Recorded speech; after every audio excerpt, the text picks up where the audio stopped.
The Seattle rain had stopped an hour before, but the tall windows of the North Line Atlantic Skyline Lounge still held the memory of it, long silver streaks drying slowly against the glass. Inside, the air smelled like fresh espresso, warm butter pastry, and carpet that had never once felt a work boot. A soft piano recording looped from hidden speakers. Crystal glasses caught the amber runway lights beyond the window. Nobody in the room raised their voice. Then the woman behind the reception desk did. "You need to step away from that entrance, right now." Daniel Hale stopped with one hand still resting on the frosted glass door. He was 24 years old, wearing the crisp Navy uniform of a North Line first officer, the single silver bar of a probationary pilot bright on each shoulder. He had finished his first supervised line flight 90 minutes earlier, a smooth descent through coastal fog into Seattle, and his captain had shaken his hand on the jet bridge and called him steady. He had walked to the crew lounge, floating a few inches off the ground. Now he stood frozen, holding a laminated crew access card in his other hand. "I have lounge privileges," he said. "I flew in this morning. I am crew." The woman came out from behind the desk. Her name tag read Vivian Crane, lounge director. She wore a tailored gray blazer and a thin gold watch, and she moved with the unhurried confidence of someone who had never been told no inside these walls.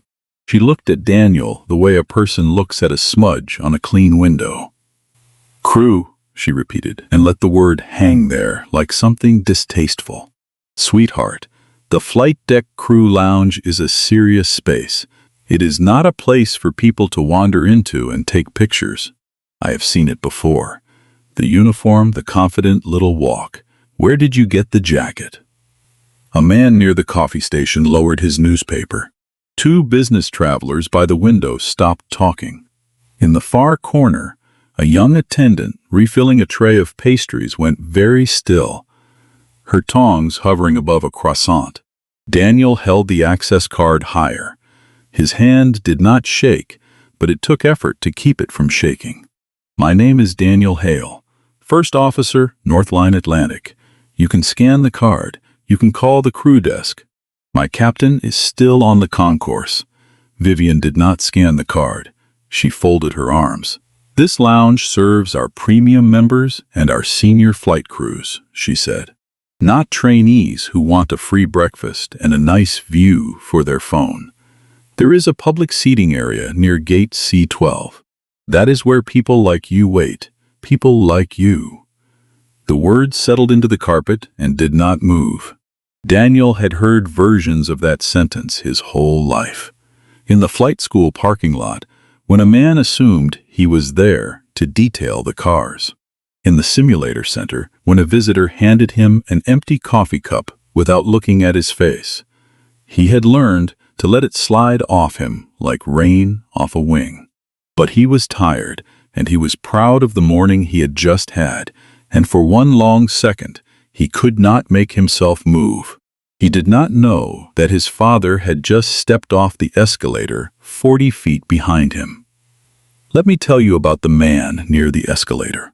Marcus Hale grew up in Gary, Indiana, in the shadow of the steel mills, in a house where the windows rattled every time the freight trains rolled through at night.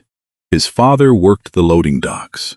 His mother cleaned offices downtown after dark and came home smelling of ammonia and other people's cigarettes.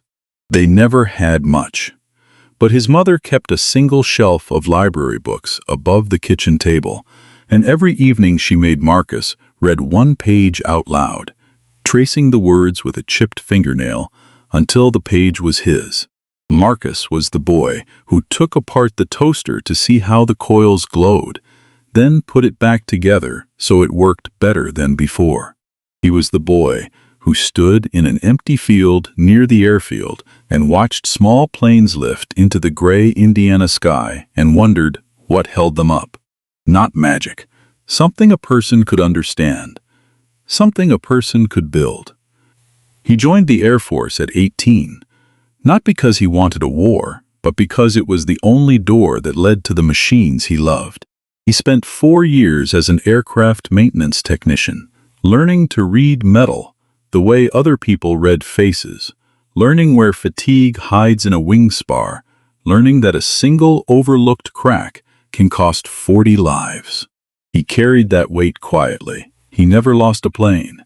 He never forgot that the reason was luck as much as skill, and he decided luck was not good enough. After the service, he went to night school on the GI Bill, aerospace engineering, top of his class, while working days in a hangar. He was the first black lead safety engineer his airline had ever hired. Over 30 years, he designed evacuation procedures, redundant de-icing checks, and a cockpit warning protocol that is now printed on a laminated placard in the flight deck of every Northline aircraft.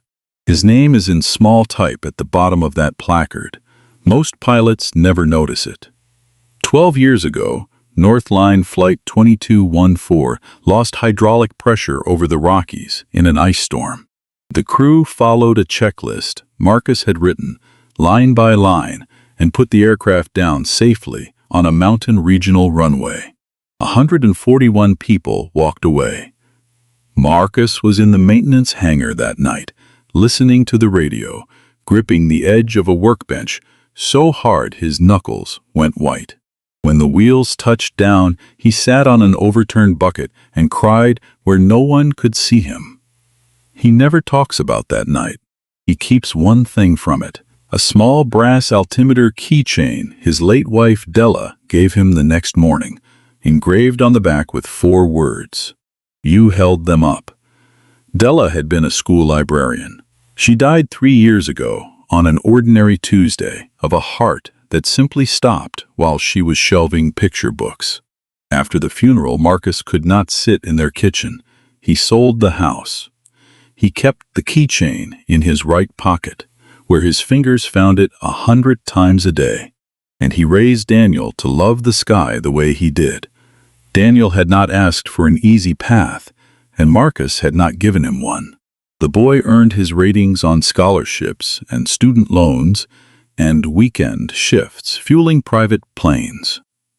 He never once mentioned that his father had helped write the safety systems he was learning. He wanted to belong on his own wings, not his father's name. Marcus understood that better than anyone.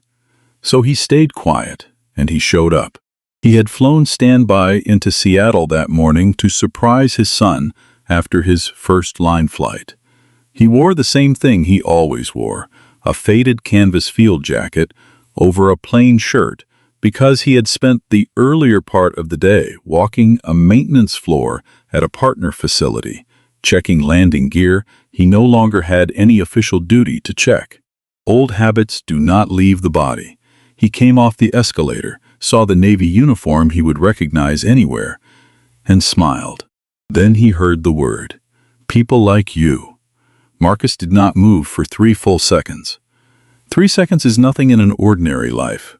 But in a moment like this, 3 seconds is long enough to feel every muscle go quiet, long enough to hear your own pulse in your ears, long enough to decide what kind of man you are going to be for the next 5 minutes. He walked forward. His steps made no sound on the thick carpet. He stopped beside his son and put one hand on his shoulder, gently, the way you touch someone to tell them they are not alone anymore. Daniel turned. His eyes went wide. Dad, what are you doing here? His voice cracked on the last word, and it was not fear. It was shame, the particular shame of being caught in a moment you have spent years learning to swallow, in front of the one person whose opinion you cannot bear to lose. Marcus looked at his son. He did not answer the question yet. Instead, he turned to the woman in the gray blazer. Good morning, he said. His voice was level, no heat in it, no volume. I am his father. I would like to understand what is happening here. Vivian Crane looked at him and made a decision in less than a second. She saw the worn jacket. She saw the scuffed boots. She saw no watch, no leather bag, no signal she had been trained to respect. She saw an older black man who did not match the room, and that was enough. "Sir," she said, lifting her chin, "this is a private members' lounge. I am going to have to ask both of you to leave before I call security. If your son wants to file a complaint about lounge access, the Customer Relations Office opens at 10. "I am not here about a complaint," Marcus said. "I am here about the way you just spoke to my son." Vivian's mouth tightened. She had run this lounge for 19 years. She had never lost a standoff with someone who looked like the man in front of her, and she was not going to start now, not with the pastry attendant watching, not with the business travelers listening. She raised her voice half a step, performing now for the room. "We have standards here," she said. "Maybe where you come from people can walk into any room they like. Here we protect the comfort of our members. I suggest you collect your things and go quietly." Marcus did not raise his voice, and he did not lower it. He stood exactly where he was. "I would like your full name and your title, please," he said. "I am going to make a formal record of this." Her left eye twitched once, the first crack in the mask. "I do not owe you anything," she said. "Then I would like to speak with your regional manager."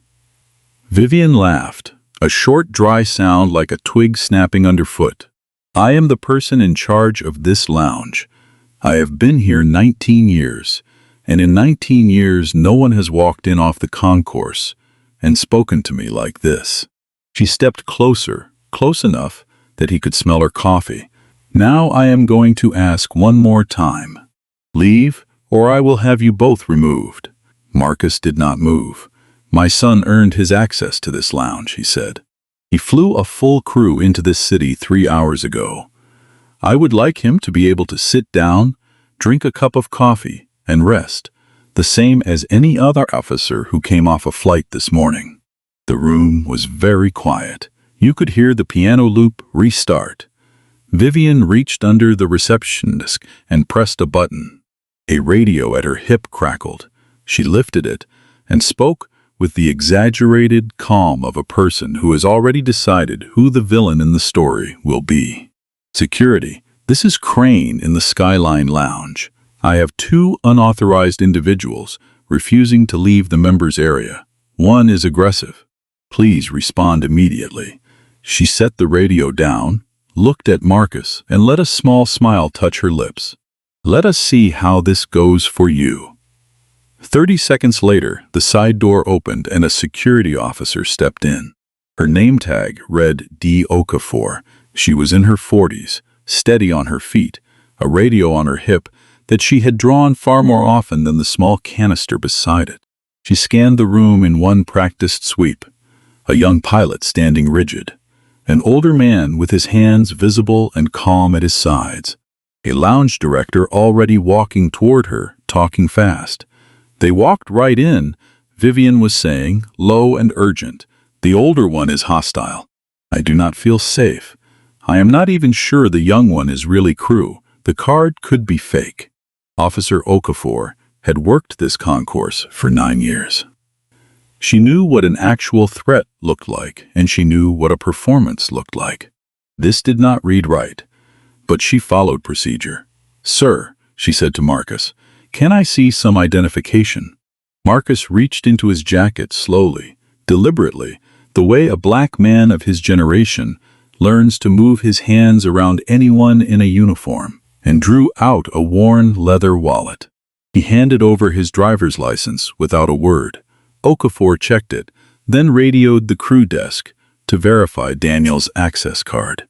The answer came back in under a minute. First Officer Daniel Hale, active roster, arrived on the morning service, full lounge privileges. Verified. "He is crew," Okafor said, half to herself. "His access is real." Vivian was already shaking her head. "That does not prove anything. Look at them. Do they look like they belong in a room like this?" Okafor paused. Something shifted in her expression, a small frown, the beginning of doubt, not about the 2 men, but about the woman standing beside her. But Vivian pressed. because pressing had always worked. The older one had his hand inside his jacket. He could have taken something from the display. I want his bag checked before he leaves. She pointed at the soft canvas satchel on Marcus's shoulder. Open it. Okafor turned to Marcus, uncomfortable, her hand resting on her radio and not the canister. Sir, would you mind if I took a look in your bag? The lounge held its breath. Marcus looked at the officer, then at Vivian, then at the 3 phones now quietly raised at tables around the room. Red lights blinking. No, he said. I do not consent to a search. There is no cause for one. This is my personal property. Each word was set down like a rivet. Calm, exact. Okafor nodded slightly. Legally, she could not push it, and she knew it. Marcus knew it too. But Vivian Crane did not care about the law. She cared about winning. She crossed the space in 4 quick steps, reached out, and pulled the satchel straight off Marcus's shoulder, hard enough that the strap dragged a burning line across his collarbone. Do not touch him, Daniel said, stepping forward. Ma'am, wait, Okafor said. Too late. Vivian had the bag open on the reception desk. She began pulling things out and setting them down loudly, one at a time, for the whole room to see. A thermos, dented. She barely looked at it. A pair of reading glasses in a cracked case. A folded work glove, stained with hydraulic fluid. She curled her lip at that one and dropped it. A thick, spiral-bound document. Its cover marked Northline Atlantic Flight Safety Systems, certification record. She flipped 2 pages without reading a word and tossed it aside like junk mail. A small brass altimeter keychain, worn smooth. She turned it over once, saw the engraving, did not bother to read it, and let it fall onto the desk with a flat, metallic clink. Daniel flinched at the sound. The pastry attendant covered her mouth. Nothing here, Vivian announced, loud and theatrical, wiping her palms on a napkin as if touching the man's belongings had left a residue. But that does not mean I trust him. Marcus looked at the little brass keychain lying on the cold desk between a bowl of mints and a stack of cocktail napkins. The keychain Della had given him the morning after 141 people walked off a mountain runway. He reached out and picked it up and closed it inside his fist. The only part of him that trembled was that hand. He said nothing. Daniel was still filming now, his phone up, his jaw set. 2 other travelers filmed from other angles. The quiet lounge had become a courtroom, and every phone was a witness. Vivian did not notice. She had moved to the next act. She stepped between father and son, spread her arms slightly, and addressed the room. I want everyone here to understand, she projected, that I am protecting the safety and comfort of our members. She turned to Daniel, and her voice did not soften. It sharpened. She pointed one finger at his chest. And you should be grateful this airline even put you in that uniform. Not everyone gets handed a career they did not earn.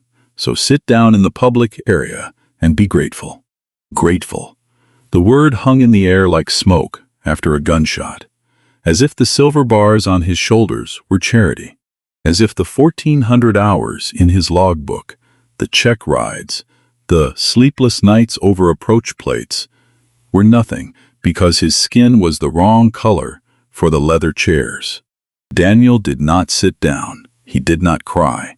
He stood perfectly still, but something behind his eyes went quiet, the quiet of a young person deciding whether the world will ever be fair, no matter how well he flies. At a corner table, an older woman in a charcoal suit had been watching the whole thing over the top of her tablet. Her lanyard, turned backward, read Northline Atlantic, Executive. She stood, picked up her phone, and stepped into the corridor. She made one short call. That call would matter, but not yet. Marcus turned to his son. Every phone in the room stayed on him. His voice went soft, just a father's voice. Daniel, I am right here. You did nothing wrong, not one thing. He nodded toward a chair by the window. Sit down, rest. Give me 10 minutes. Daniel's jaw trembled. He nodded. Marcus took out his phone and sent 2 short messages. The first went to an old colleague, now Northline's vice president of flight operations, a man whose life Marcus's checklists had arguably once helped save. It read only, "I am in the Seattle Skyline Lounge. Come now." The second went to the airline's safety compliance office. "Preserve all lounge camera footage from this morning. Do not overwrite." Then he slid the phone away and let Officer Okafor walk him a few steps toward the corridor, so the room could breathe. In the hall, Okafor lowered her voice. "Sir, between you and me, that was wrong. All of it. I knew it the second I walked in." Marcus looked at her. "How often does she do this?" Okafor stared at the polished floor for a long moment. "You are not the first person to ask me that," she said quietly. Footsteps behind them. Daniel had followed him, and beside him walked the young pastry attendant, her hands twisting the hem of her apron. Her tag read Renata. She was perhaps 20, with tired eyes and a badge she clearly could not afford to lose. "Sir," Renata said, barely above a whisper, "I have to tell you something. She does this. Not just today. There is a list she keeps in her head. She calls it screening. When a guest does not look, in her words, like a member, she stalls them, asks for extra proof, sends them to the public gates. It is almost always the same kind of guest." Renata swallowed. "I wrote some of it down, in case anyone ever asked. I was afraid to give it to anyone." Daniel looked at his father. "Dad, I did not tell you about this place, because I did not want you to worry. But it is not the first time someone assumed I snuck in. I thought if I just flew well enough, it would stop mattering." Marcus felt something turn over in his chest. Not anger, exactly. The specific ache a parent feels when he learns his child has been carrying a weight alone to spare him the pain of knowing. He put his hand on Daniel's shoulder again, heavier this time, freighted with all the weeks he had not known. At the end of the corridor, the elevator chimed. The door slid open, and the woman in the charcoal suit stepped out, and behind her came a broad man with silver hair and a Northline operations lanyard, moving fast, his face already pale. He stopped when he saw Marcus. For a moment, he did not look like a vice president at all. He looked like a younger engineer who had once stood in a hangar at 2 in the morning, while a man in a stained glove walked him through a checklist that would one day save his own brother, a passenger on Flight 2214. "Marcus," he said. "My God, what happened?" The woman in the charcoal suit spoke first, crisp and factual. She was the regional director of guest experience, and she had witnessed the last 10 minutes from the corner table. A lounge director had denied access to a verified crew member, made racial insinuations, summoned security without cause, and physically seized a guest's personal bag over his stated refusal. It was all on camera. All of it. The vice president listened, and with every sentence his jaw set harder. Then he turned to Marcus and, for the first time, actually looked at him, not at the faded jacket, not at the boots, at the man. "Do you know who this is?" he said to the regional director, though his eyes stayed on Marcus. "His name is on the safety placard in the flight deck of every aircraft we fly. He wrote the emergency protocol that put Flight 2214 down safely 12 years ago. My brother was in seat 14C. His voice thinned. Marcus Hale held that airplane up. The corridor went very still. Marcus shook his head slowly. "That is not the point," he said. "That is exactly the problem." He let the words settle. "You should not have to know any of that to treat my son like a human being.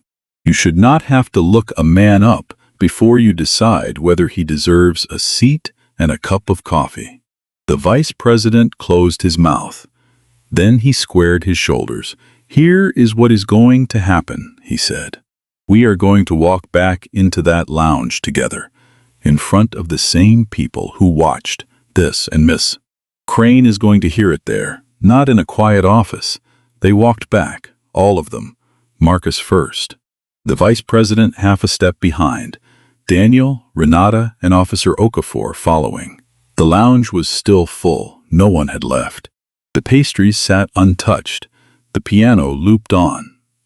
Vivian Crane stood behind the reception desk, straightening a stack of member cards, humming softly, wearing the loose calm of a woman who believed the disruption had been handled and the natural order restored. Then she saw the vice president. She straightened and began to smile. Then she saw Marcus walking in right behind him, back into the room she had just thrown him out of, and the smile came apart layer by layer, like a structure failing in slow motion.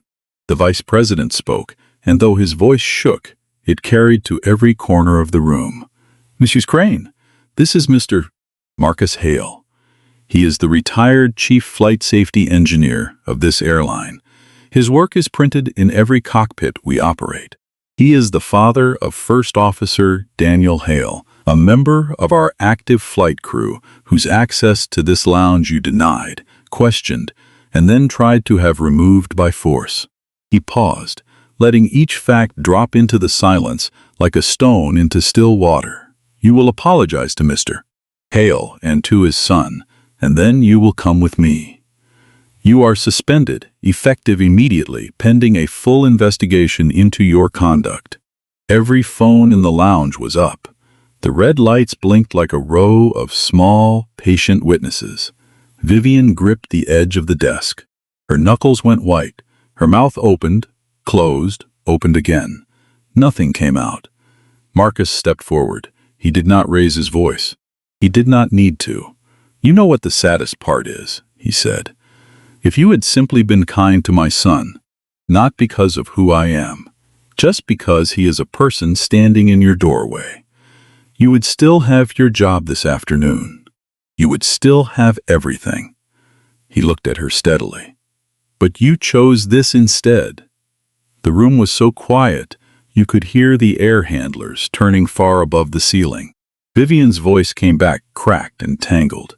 "Mr. Hale, I did not know who you were. If I had known, I would never have." She stopped, hearing her own words as they left her. "It is a misunderstanding.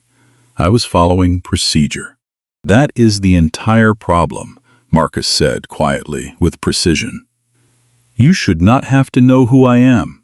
You should not have to look my son up on a phone before you decide whether he is allowed to sit down." Renata stepped forward then, her voice shaking but clear. "There is no procedure that says any of this. I checked. I asked for the access policy in my first month. There is no screening rule. She made it up, and she used it, over and over, on the same kinds of guests." She held out a folded sheet of paper. I wrote down the dates. The room did not applaud. It made a low sound, gasps and murmurs, a few voices saying yes out loud. One traveler by the window was quietly crying. Vivian looked around for a single ally.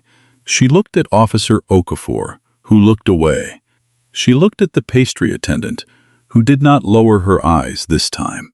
She looked at the vice president, who was already reading, in a steadier voice, the formal words of her suspension. Her mouth moved, but no sound came. She untied the small silk scarf at her collar with shaking hands, folded it once, and set it on the desk the way a person folds a flag. Then she walked toward the side door, past the two lounge attendants who had worked under her for years and had never once been able to speak, and not one of them met her eyes as she passed. As the door closed behind her, a man in a windbreaker near the coffee station said it loud enough for the whole room to hear. 19 years too long. Then something in the room changed.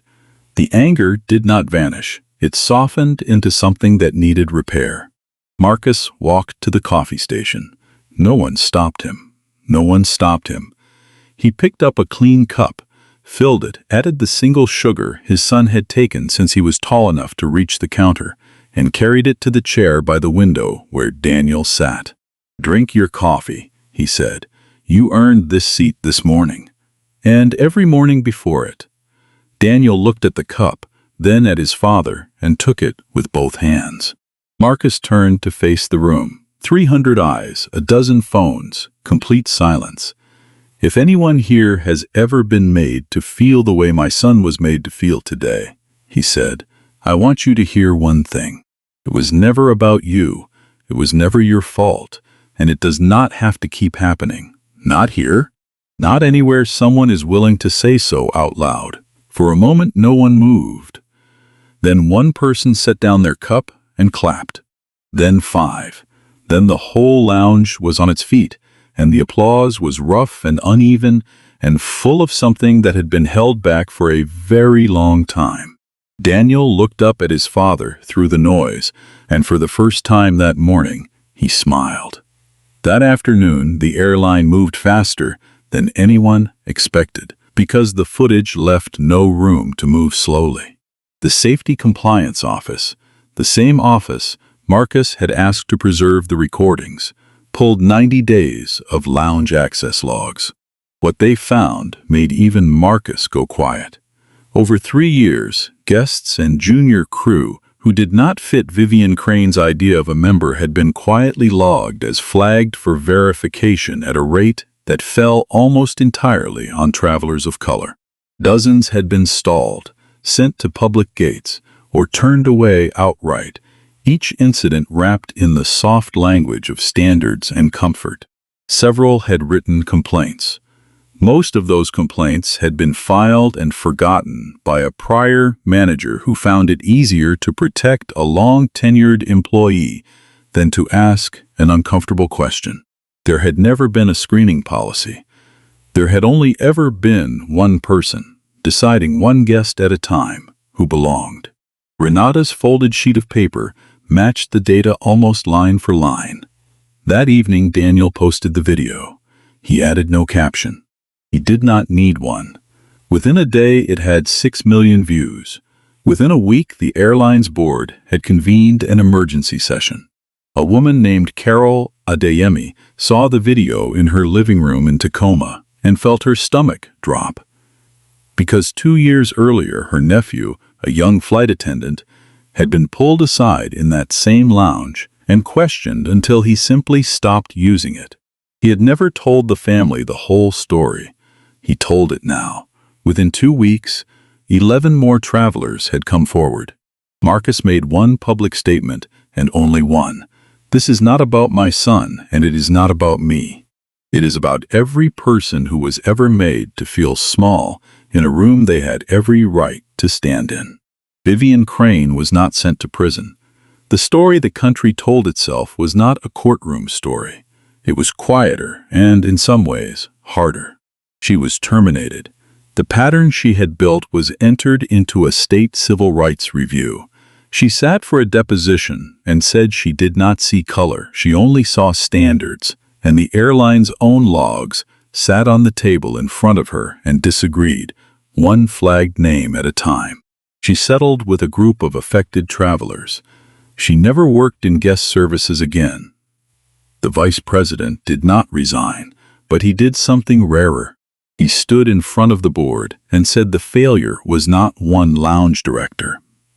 It was every layer above her that had received a complaint and chosen comfort over the trouble of change. Then he asked to lead the fix himself. 6 months later, the Skyline Lounge looked like a different place.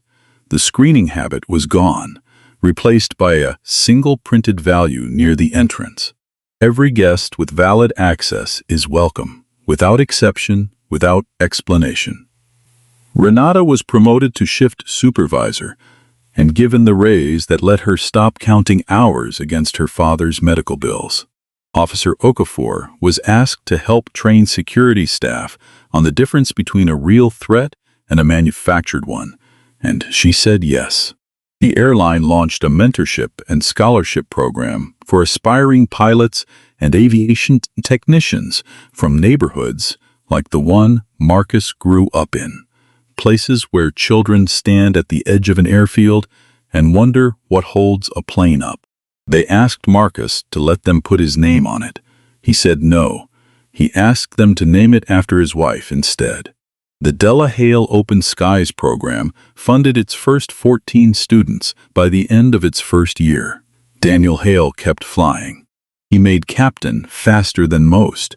He kept the video online. He never took it down. And on the rare mornings when a young crew member in a brand new uniform hesitated at the lounge door, unsure whether they were allowed, he was the first to wave them in and pour the coffee himself.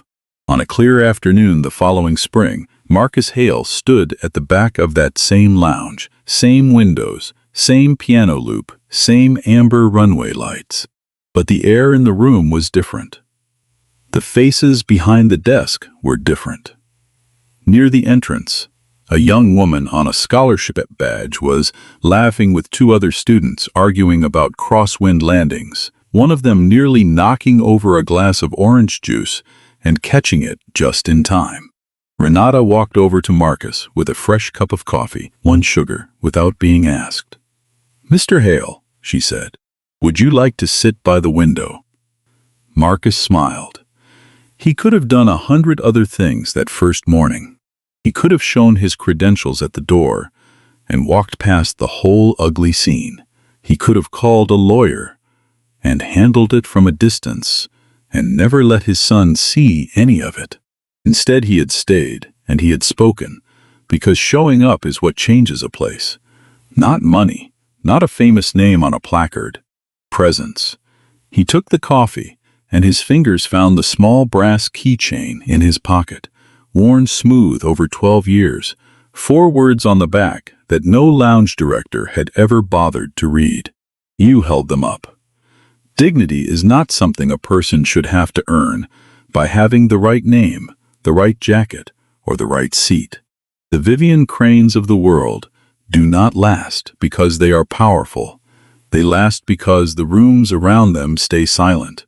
The colleagues who look at the floor, the managers who bury the complaint because fixing it is inconvenient. The witnesses who tell themselves it is not their business. It only takes one person, in the room where it happens, willing to say plainly that this is not okay, and the whole quiet machine begins to come apart. You do not need your name on a safety placard to stop it. You need a voice, a witness, and the willingness to use both. So here is the question. If you had walked into that lounge as a stranger and heard what Marcus heard, what would you have done? Would you have raised your phone, stepped forward, said something out loud? Or would you have told yourself it was not your business? Leave your honest answer below.